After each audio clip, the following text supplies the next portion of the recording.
반갑습니다. 아파트 사이클 연구소 소장 이현철입니다. 배짜입니다. 네, 반갑습니다. 네. 네. 선생님, 오늘은요. 네. 네, 오랜만에 등장을 했군요. 아, 네, 예. 알겠습니다. 그 많은 수많은 지인 중에 이제 네. 또 다른 지인. 오늘은 어떤 지인을 뽑아볼까?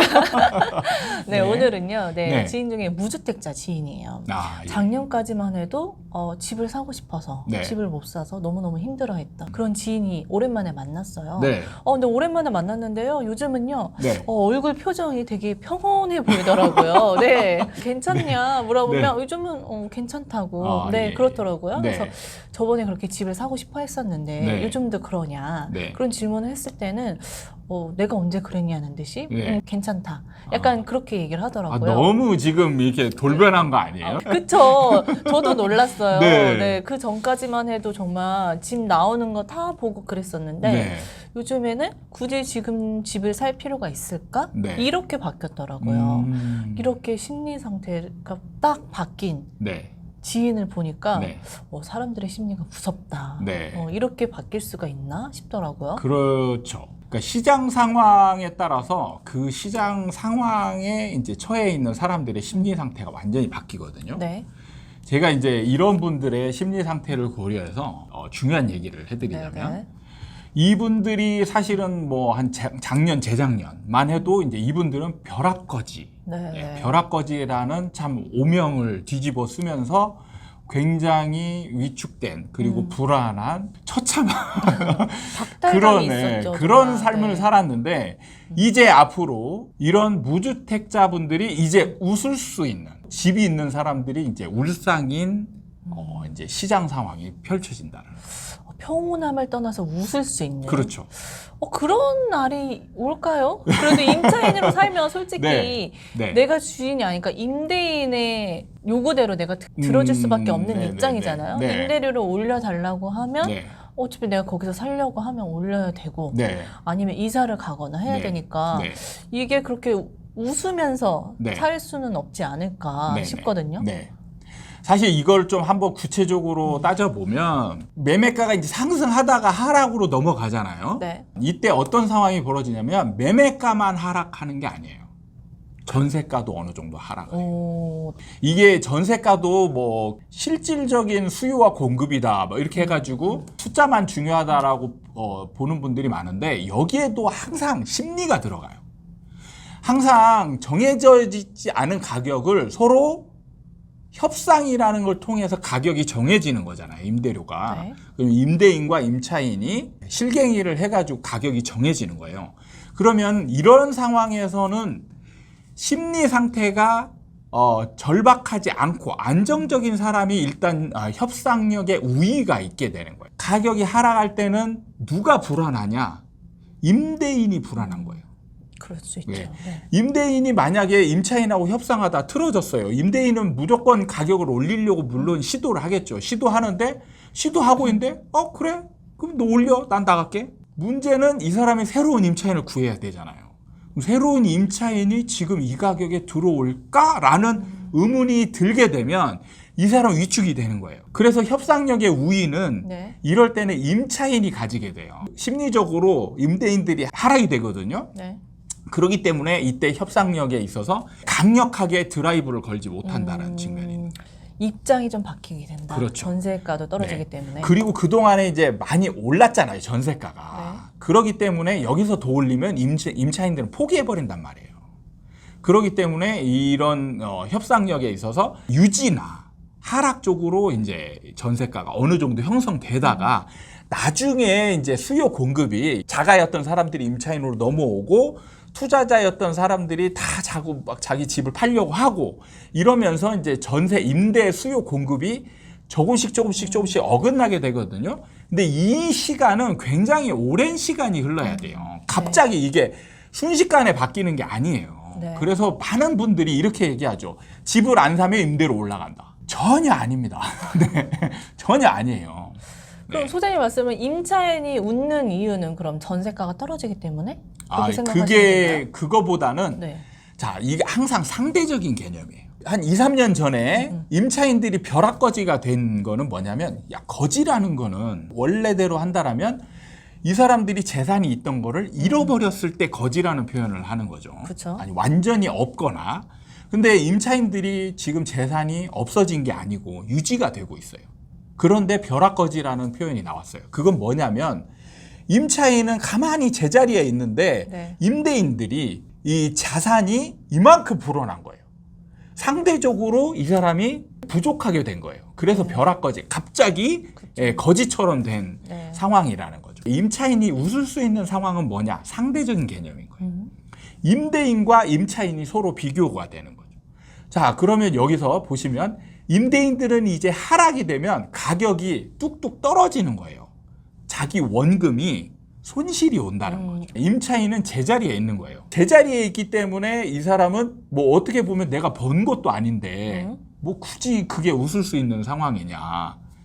그게 아니고 상대적으로 다른 사람, 집주인들의 가격이 뚝뚝뚝뚝 다 떨어진단 말이에요. 네. 그러니까 제자리에 있는 사람이 상대적 우위에 있게 되는 거예요. 상대적으로 보면 어찌됐든 이 사람들보다 우위에 있기 때문에 그렇죠. 웃을 수 있다. 네, 네. 근데 많은 전문가들은 또 이렇게 얘기를 하거든요. 네. 잠깐 째려보는 걸 느껴서 감히 다른 전문가를 전혀. 얘기해? 째려보지 않았습니다. 아, 네. 아무튼간요. 다른 전문가들이 절대 전세 살지 말아라. 네. 보증금이 없어지지 않는다고 해서 자산이 네. 유지되는 게 아니다. 네. 지금 같은 인플레이션에 네. 이 자산이 2년 후에 되면 이 보증금이 깎이는 거다. 네. 그걸 손실을 생각해야 된다. 네. 얘기를 하는 거거든요. 네, 네. 가만히 있는 듯 하지만 가만히 있지 않는 네. 나의 자산도 깎이고 있다는 사실. 네. 웃지 못하지 않을까. 그거는 살짝 돌려서 반박을 해봅니다. 네. 그거는 정말 이 뭐냐면 궤변이에요. 아, 왜 그렇죠? 이건 진짜 궤변에 가까운 거예요. 뭐냐면 이거는 주거 비용이거든요. 네. 주거 비용은 안 들어갈 수 없어요. 필수품이잖아요. 여러분들이 자 주거 비용 들어가는 게 아까워서 여러분 나 노숙하겠다. 할 수 있으면 하세요. 네. 근데 그거는 일종의 불가능에 가까운 거잖아요. 그러니까 공짜로 살려고 생각하면 안 된다. 그렇죠. 그렇게 생각하는 거. 어떤 형체든 주거라는 거는 자가든 임대든 둘 중에 하나밖에 없어요. 대출을 받으면 어쨌든 이자 비용을 내가 비용이라고 생각하는 그렇죠. 거죠. 네. 근데 그게 자 필수적인 개념이기 때문에 이걸 본실로 보면 안 되는 거예요. 자, 우리가 살기 위해서 음식을 먹잖아요. 네. 음식을 먹기 위해서는 비용이 들어갑니다. 이게 손실입니까? 손실이 아니죠. 손실이라는 건 안 써도 되는 거가 없어지는 거를 손실이라고 하는 거지. 네. 무조건 써야 되는 거는 손실이라고 표현하는 게 아니고 그냥 비용인 거예요. 그러니까 개념 자체를 잘못 생각했다는 거죠. 그렇죠. 우리 사람들이 생각하는 거는 전세로 산다 그러면 대출이 있다면 대출 이자만 내는 걸 비용이라고 생각하는데 그렇죠. 네. 이 보증금 자체도 비용으로 생각을 해야 된다. 그렇죠. 그게 손실. 그렇게 본다면 자 여기서 중요한 건 뭐냐면 항상 상대적 개념이에요. 네. 임차인과 임대인으로 비용 측면에서 한번 볼게요. 네. 자, 만약에 예를 들어서 매매 시세가 10억짜리 집이에요.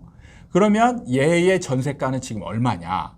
5억 정도. 대략 네. 5억에서 6억 정도입니다. 그냥 높게 잡아보겠습니다. 네. 높게 잡아서 6억이에요. 자, 임차인은 6억에 들어갔습니다. 임대인은 지금 10억에 들어가 있어요. 자기 자본금을 그냥 동일하게 3억으로 네. 치겠습니다. 3억으로 치면 이 사람은 대출을 3억만 받으면 되는 거예요. 자가로 한다면 7억을 받아야 돼요. 그러면은 지금 주거를 임대로 해결하느냐 아니면 자가로 해결하느냐잖아요. 그럼 여기서 비용이 누가 더 많이 들어가요? 자가가? 그렇죠. 자가가 네. 훨씬 많이 들어가죠. 7억 대출을 받았으니까. 네. 그럼 이게 비용이 더 크죠. 비용은 크지만 네. 자산은 내가 네. 있잖아요. 그게 그러니까 지금 생각이 네. 하락 시장이라는 거 고려해야 되잖아요. 아. 자산이 늘어나는 게 아니고 네. 자산도 줄고 있는 거예요. 이 사람은 자기 원금이 3억이 지켜지고 있는 거고 이 사람은 지금 자기 원금 3억에서 까지고 있는 거예요. 이자 비용도 더 많이 나가야 되고 3억도 지금 줄어들고 있는 거예요. 이 집의 가격이 영원하지 않고 왔다 갔다 하는 걸 생각을 해야 된다는 거죠. 그렇죠. 떨어지는 지금 거는. 제가 웃을 수 있는 상황이라는 게 뭐냐면 바로 하락 시장이라는 거예요. 매매 시장이 하락으로 오니까 이제 무주택자가 웃을 수 있는 상황인 거고 그렇게 본다라면 지금 이 사람은 3억을 자기 원금으로 두고 3억을 대출 받아서 3억 대출 받은 거에 대한 이자를 이제 주거 비용으로 들어가는 거예요. 근데 자가로 들어갔다면 7억을 대출을 받아서 7억에 대한 이자를 내면서 주거 비용을 대신하는 겁니다. 그러니까 7억에 대한 이자가 지금 3억보다는 2배 이상 비싸기 때문에 이자도 2배 이상 많이 나가겠죠. 네. 거기다가 이 사람은 자기 원금을 까먹고 있는 중이에요. 3억에서 지금 1년 지났더니 1억이 떨어져서 9억이 됐어요. 그럼 이 사람은 지금 자기 원금이 얼마가 되냐? 2억이 되는 거예요. 그렇게 비용에 대해서 좀 비교를 해보니까 좀 되네요. 원금이 손실되는 것까지 생각을 해보니까 네. 울상이 될 수도 있겠다. 네. 생각이 듭니다. 네. 그러니까 지금 이 임차인만 똑 띄워놓고 똑 띄워놔가지고 야 너는 그래도 지금 네가 거주하면서 지금 이렇게 나가는 비용은 고려하지 않냐 이렇게 얘기한다라면 이건 궤변이라는. 어찌됐든 어떤 거주를 하든 비용은 다 나간다. 그렇죠. 근데 무조건 자가로 들어가는 게 비용이 훨씬 더 많이 들어간다라는 거죠. 그러면 하락 시기에는 임차인으로 있는 게 거주를 위한 비용으로도 적게 쓴다는 거예요. 그리고 사람은 어찌됐든 항상 상대적인 거니까 그렇죠. 심리를 바꿀 수 있다. 그 다음에 월세로 들어가는 부분도 네. 지금이 왜 임차인들이 월세 계약을 많이 하는지 아세요? 우리 저번에 찍었었던 네. 게 갑자기 급상승을 해서 네, 네. 반전세 같은 걸로 많이 네. 들어간다 했었잖아요. 그러니까 이제 뭐냐면 지금 목돈을 마련하지 못하거나 목돈을 마련하는데 이걸 대출을 받았을 때 만약에 이자를 비교했을 때 크게 차이가 없다. 네. 그러면 복잡하지 않은 월세로 가는 거예요. 그럼 월세 비용을 많이 내는 거는 어떻게 했냐 이렇게 나올 수도 있는 거죠. 네. 그럼 이것도 그냥 주거 비용인 거예요. 대신에 이제 내가 월세를 택함으로 인해서 전세보다는 조금 더 많이 나갈 수는 있겠죠. 그거는 선택에 따른 비용 문제인데 이 월세 개념하고 자가 개념하고 비교해 보면 비용이 자가가 훨씬 크다라는 거죠. 시기를 내년 정도로 보셨나요, 선생님? 그렇죠. 이제 내년부터 아마 본격적으로 부동산 시장이 이제 하락으로 이제 접어들 가능성이 높거든요. 그렇게 된다라면 지금은 이제 무주택자들이 약간은 평온한, 약간은 뭔가 불안한 상황도 있지만 완전 불안해서 지금은 좀 평안한 이런 상황으로 넘어왔다라면 이제 내년부터는 이게 내년 입꼬리가 처음부터 이렇게 올라가면서, 올라가는 네. 예, 이제 그런 상황으로 바뀐다라는 거죠. 네. 그러니까 모두가 웃으며 살 수가 없는 네. 게 참 부동산 시장인 것 같아요. 항상 뭐 어떻게 보면 지금 임차인과 임대인은 상반된 입장이기 때문에 네. 어느 한쪽이 좋으면 어느 한쪽은 울상이 될 수밖에 없는 네. 그런 상황이에요. 그래서 항상 시장 상황을 면밀히 보고 거기에 적절하게 대응하는 게 가장 최선이지 않나 이렇게 알겠습니다. 생각됩니다. 네. 오늘 시간 이렇게 마무리하도록 하고요. 도움이 되셨다면 구독과 좋아요 부탁드립니다. 다음에 또 찾아뵙도록 하겠습니다. 감사합니다.